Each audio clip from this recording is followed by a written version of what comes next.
আজকে রাত্রি অনুমান 1:15টায় আমাদের যৌথ বাহিনী জানতে পারে যে সাদ উদ্যানের 6 নম্বর রোডের নম্বর বাড়ির সামনে ওরা সন্ত্রাসী কর্মকাণ্ড করার সময় ওরা জমায়েত হয়েছে।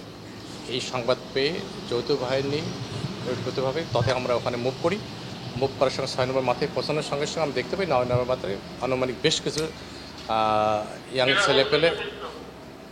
ছেলেপেলে হাতে দূর থেকে তাকে লক্ষ্য করা যায় লাইটে চাপাতি জাতীয় দেশীয় অস্ত্রপাতি এবং কারো কারো হাতে আগ্নেয়াস্ত্র জাতীয় জিনিস।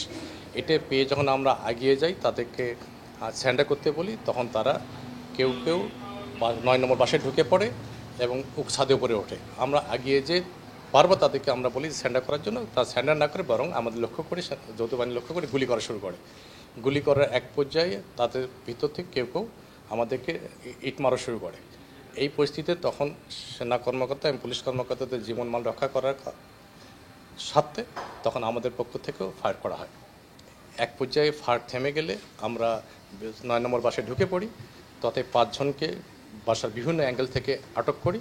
তাদেরকে সহকারে আমরা বাসার ছাদে উঠি। ছাদে ওঠার পর আমরা দুটো বডি দেখতে পাই রক্তাক্ত অবস্থায়। তাদের কাছে একজনের হাতে একটা আমরা .22 বড়ের পিস্তল দেখতে পাই, আরেকজনের কাছে আমরা চাপাতি দেখতে পাই। পরবর্তীতে আমরা আরও একাধিক ব্যক্তি ছিল যারা বাসার বিভিন্ন সাইড দিয়ে তারা পালিয়ে যায়। এই ঘটনা এই বিষয়টি আমরা তদন্ত চলছে, বিস্তারিত আমরা আপনাদেরকে পরে বলতে পারবো।